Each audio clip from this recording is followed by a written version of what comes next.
السلام علیکم ورحمۃ اللہ وبرکاتہ۔ محترم ناظرین، خیر مقدم ہے، ویلکم ہے، سواگت ہے آپ کا دینک لوک ہت نیوز سلوڑ میں۔ دوستو، کچھ خاص پوائنٹس ہیں جو میں سمجھتا ہوں کہ وہ ہونا چاہیے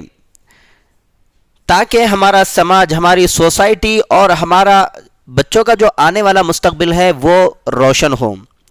تو کچھ باتیں ہیں۔ سب سے پہلے میں وہ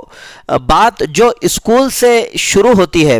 یعنی اس بات پر اسکول والوں نے توجہ دینا چاہیے، اس پوائنٹ پر میں بات کرنے جا رہا ہوں، اور انشاءاللہ مجھے امید ہے کہ اسکول والے بھی اس بات پر غور کریں گے اور انشاءاللہ اس کو سمجھنے کی کوشش کریں گے۔ ایک ہوتا ہے سمجھنے کی کوشش کرنا اور ایک ہوتا ہے اس بات کو مائنس لینا، یعنی کہ اس بات کو منفی طور پر اپنے اوپر سمجھ لینا۔ تو میں جو بات رکھ رہا ہوں وہ بچوں کے فیوچر کے تعلق سے رکھ رہا ہوں کہ اسکول والوں نے اس بات پر توجہ دینا چاہیے، اس لیے کہ بچوں کا زیادہ تر جو وقت ہوتا ہے وہ اسکول میں گزرتا ہے، اور وقت ہی نہیں بلکہ کئی سال گزر جاتے ہیں، اور ان سالوں میں بچوں میں اگر کچھ ڈیولپ نہیں ہو رہا ہے تو بچوں کا فیوچر برباد ہو رہا ہے، اور اس کے پورے ذمہ دار ہوتے ہیں اسکول والے۔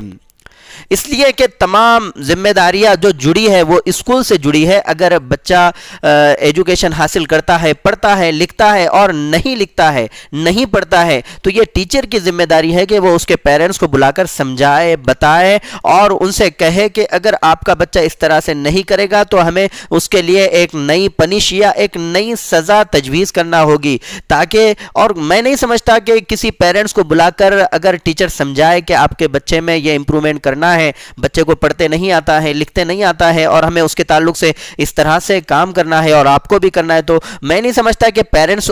اس بات کی مخالفت میں اتریں گے، بلکہ پیرنٹس کو اچھا لگے گا کہ ہمارے بچوں کے امپرومنٹ کے لیے اور پڑھنے لکھنے کے اوپر جو ہے تو ٹیچر حضرات زور دے رہے ہیں۔ ٹیچر حضرات کو بھی یہ سمجھے کہ بچہ جو ان کے پاس میں آ رہا ہے تو وہ کتنا سال ان کے پاس میں گزار رہا ہے، اس کے بعد جب وہ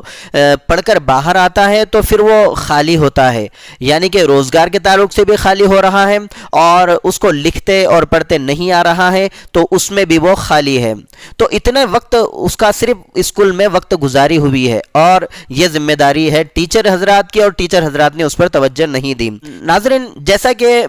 ہم بات شروع کرتے ہیں کہ بچے کا جب ایڈمیشن ہم کرواتے ہیں تو تقریباً 12ویں تک کے اس کے 12 سے 13 سال اس میں جاتے ہیں۔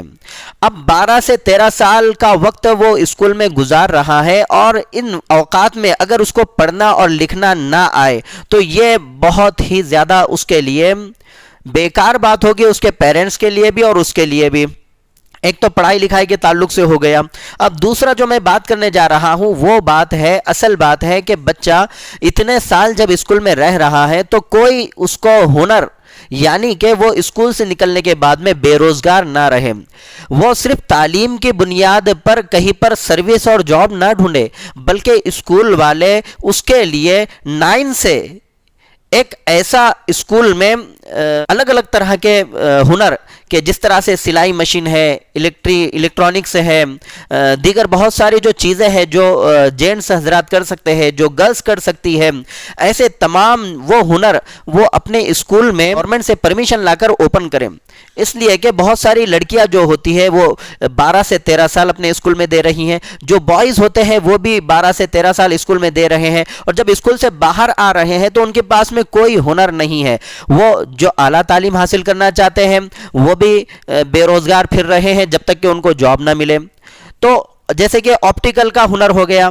بوائز کے لیے، الیکٹرانک کا، ITI کا، بہت سارے ایسے ہنر ہیں جو بوائز کر سکتے ہیں، جو بوائز کو اسکول میں 9 سے وہاں پر گورنمنٹ کی پرمیشن کے ذریعے سے وہاں پر رکھے جائے، اور اس کی فیس بھی وصول کی جائے، ایسا نہیں کہ فیس نہ لی جائے، اس کی فیس بھی وصول کی جائے۔ تو میں سمجھتا ہوں کہ جب بچہ 13 سال تک اسکول میں پڑھ رہا ہے اور 9 سے جب اس کا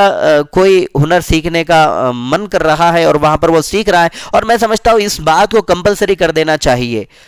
کہ 9 سے ہر بچے کو اس فیلڈ میں جو ہے تو ایڈمیشن لینا ہے، اور جتنے ان کے سامنے آپشن ہوں گے ان آپشن میں جس میں وہ انٹرسٹیڈ ہوگا، جس میں اس کو شوق ہوگا، اس میں وہ ایڈمیشن لے لے گا۔ اور ایڈمیشن لینے کے بعد میں 9th 10th 11th 12 یہ جو 4 سال ہے، 4 سال میں جب وہ ہنر حاصل کرے گا تو یقیناً وہ 12th کے پاس کے بعد میں جب وہ مارکیٹ میں جائے گا تو وہ بے روزگار نہیں رہے گا، وہ اپنی نئی شاپ ڈالے گا، اور نئی شاپ ڈالنے کے بعد میں وہ اپنا روزگار خود کما سکتا ہے۔ وہ اپنے ماں باپ کے لیے اتنے سال جب ماں باپ نے اس کو پڑھایا ہے، اس کے ماں باپ کے لیے وہ بوجھ نہیں بنے گا، اور وہ غلط راہوں پر نہیں چلے گا، وہ اپنا وقت صحیح جگہ پر ڈالے گا، اور وہ ترقی ہی کرتا جائے گا، وہ اپنے ہنر کے تعلق سے ہو، پھر بعد میں جیسے اس کو ایجوکیشن حاصل کرنے کا اگر وہ انٹرسٹیڈ ہے تو وہ اپنا ہنر جاری رکھتے ہوئے، اپنی شاپ جاری رکھتے ہوئے وہ ایجوکیشن بھی جاری رکھے گا۔ تو پتہ یہ چل رہا ہے کہ یہ جو 4 سال ہے 9 سے لے کر 12 تک کے، یہ 4 سال اسکول والوں نے اس کے بہت زیادہ قیمتی بنا دیے۔ تو یہ جو 4 سال ہے اسکول والوں نے اپنے اسکول میں اس طرح کے جو ہنر ہوتے ہیں ان ہنروں کو اپنے اسکول میں لا کر یہ 4 سال میں ان بچوں کے وہ 12 سال جو وقت انہوں نے اسکول میں دیا ہے، ان وقت اس سال کو انہوں نے قیمتی بنا دیا۔ اب ناظرین میں بات کروں گا کہ جو لڑکیاں جو پڑھ رہی ہے اسکول میں، تو یہ بھی 12 سال سے 13 سال اس اسکول میں ڈالتی ہے۔ اب ایک بات غور کیجئے کہ 12 سال جب وہ ڈال رہی ہے اور اسکول سے جب باہر آ رہی ہے تو اس کو سلائی نہیں آتی ہے، اور جو بننے کا کام ہوتا ہے وہ بھی نہیں آتا ہے، اور دیگر کام جو لیڈیز کر سکتی ہے، بہت سارے کام ایسے ہیں جو جس سے لیڈیز کا روزگار چالو ہو سکتا ہے۔ تو یہ اتنے 12 سے 13 سال ڈالنے کے بعد جب وہ اسکول سے باہر آ رہی ہے تو بغیر ہنر کے باہر آ رہی ہے، اور اس کے لیے جب اس کے میرج ہو جاتی ہے، شادی ہو جاتی ہے، شادی ہونے کے بعد میں اگر اس کی قسمت میں ایک اچھا شوہر ہے تو وہ اس کی لائف بناتا ہے، ورنہ اس کے لیے ایک مصیبت بن جاتی ہے۔ لیکن اگر لڑکی، اگر اس کے پاس میں ہنر ہے، اگر وہ کسی بھی گھر میں جاتی ہے، اس کی شادی ہو جاتی ہے، جب اس کے سسرال والے دیکھتے ہیں کہ ہماری بہو کو، اس کا ہسبینڈ دیکھتا ہے کہ میری بیوی کو یہ سب آتا ہے، تو کیوں نہ ہم جو ہے تو اس کے لیے یہ چیز رکھے، اس کے لیے جو ہے تو کوئی گھریلو کام شروع کروا دے۔ جب وہ گھریلو کام شروع کرتی ہے، اس کے لیے وہ تیار کر کے دیتے ہیں، تو وہ گھر والے، اس کے سسرال والے خود اس کی عزت کرنے بھی لگ جاتے ہیں، اس لیے کہ وہ خود کفیل ہوتی ہے، اور اس کے لیے ایک خوشگوار ماحول مل جاتا ہے، سب اس سے محبت کرنے والے بن جاتے ہیں۔ اور اتفاقاً کسی کے ساتھ نہ ہو، لیکن اتفاقاً اگر کسی کے رشتے میں تناؤ آتا ہے اور اس کا طلاق ہو جاتا ہے، تو جب وہ لڑکی اپنے گھر پر رہے گی تو یقیناً اس کے ذہن میں یہ خیال آئے گا کہ میں کوئی کاروبار شروع کر دوں جو میں نے اسکول میں سیکھا تھا، اور وہ اسکول میں جو سیکھا تھا وہ اب اس کے کام آ رہا ہے کہ وہ ماں باپ کے اوپر بھی بوجھ نہیں بنے گی، اور کہیں پر کوئی غلط کام کرنے کے لیے بھی آگے نہیں بڑھے گی، اس لیے کہ اس کے پاس ہنر ہے اور وہ گھر کی 4 دیواریوں میں اس کو شروع کرنا چاہتی ہے۔ اس کے ماں باپ بھی اس کا سپورٹ کریں گے کہ جی ہماری بیٹی کا اس طرح سے معاملہ ہو گیا ہے، اور ہم جو ہے تو اس کا اس میں اگر وقت نہیں بتائیں گے تو یقیناً وہ ٹینشن لیں گے یا پھر غیر ضروری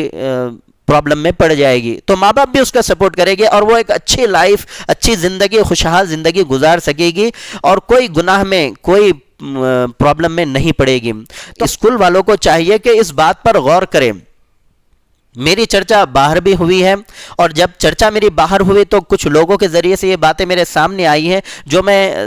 تمام کے سامنے رکھنے کا میرا ارادہ ہوا، اور میں نے آپ کے سامنے رکھا کہ جو 12 سال ہے اسکول والے، اس 12 سال میں بچوں کے فیوچر پر، مستقبل پر وہ ہنر کی لائن سے بھی اور ایجوکیشن کی لائن سے بھی توجہ دے۔ تو اسکول کے جو مینجمنٹ ہے، اسکول کا مینجمنٹ اس بات پر توجہ دے کہ ان کے اسکول میں اس طرح کے کچھ آپشن ہو، 9 سے لے کر 12 تک کے بچے اس آپشن کے ذریعے سے اپنے روزگار کو اسکول لائف کے بعد میں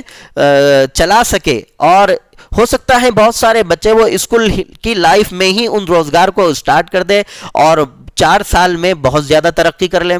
تو نقصان کس کا ہے؟ اسکول والوں کا نقصان ہے؟ جی نہیں، اسکول والوں کا تو فائدہ ہے کہ ان کے ایک بچے کا انہوں نے اس طرح کا فیوچر بنایا ہے، اور اس طرح کا فیوچر بنانے میں اسکول نے اس کا ساتھ دیا ہے، اس کے ماں باپ بھی خوش، اور معاشرہ جو ہمارا سماج ہے، ہماری سوسائٹی ہے، سوسائٹی اور سماج میں جب ایسے بچے جائیں گے اسکول سے بن کر، تو یقیناً کہاں پر چوری ہوگی، اور کہاں پر ڈکیتی ہوگی، کہاں پر مار جھوڑ ہوگی، اور یہ جو گلیوں میں جو لکڑوں پر اور چوراہوں چوراہوں پر جو بیٹھے ہوتے ہیں ہمارے بچے، اگر ان کو ہنر سیکھنے میں ڈال دیا جائے تو یقیناً وہ اس طرح سے چوراہوں پر بیٹھے نہیں رہیں گے۔ تو ناظرین، آج کا جو پوائنٹ تھا کہ پہلی سے 12ویں تک اسکول سے بچے ہنر بھی حاصل کر سکیں، تو اس پوائنٹ پر ہماری بات ہوئی ہے۔ اب نیکسٹ ٹاپک پر ہماری بات ہوگی، جس ٹاپک کو میں آپ کے سامنے رکھ رہا ہوں، نیکسٹ ٹاپک کا آپ انتظار کریں، وہ ہے پیرنٹس بیداری مہم، کہ پیرنٹس میں بیداری کس طرح سے پیدا کرنا چاہیے ایجوکیشن کے تعلق سے، اور اس کا ذمہ دار کون کون ہے۔ تو ناظرین، دینک لوک ہت پر بنے رہیں، اس نیوز کو زیادہ سے زیادہ وائرل کریں اور کمنٹس کرنا نہ بھولیں، اس لیے کہ ناظرین کمنٹس کرنے میں وہ باتیں پتہ چلتی ہے جو باتیں سماج میں، سوسائٹی میں ہونا چاہیے اور نہیں ہو رہی ہے، اور وہ بات جب ہم تک آئے گی وہ بات ہم وائرل کریں گے، اور جب وہ وائرل ہوگی تو یقیناً کہیں نہ کہیں اس پر عمل کیا جائے گا تو سماج، سوسائٹی کا فائدہ ہوگا۔ تو اس بات کو سامنے رکھتے ہوئے میں چاہتا ہوں کہ آپ کمنٹس کریں، زیادہ سے زیادہ شیئر کریں، وائرل کریں، تاکہ بہت زیادہ کمنٹس ہم کو آئے، تاکہ پتہ چلے کہ یہ ہمیں کیا کرنا چاہیے۔ اور اسی کے ساتھ رخصتی چاہوں گا، اللہ ہمیں عمل کی توفیق دے۔ خدا حافظ۔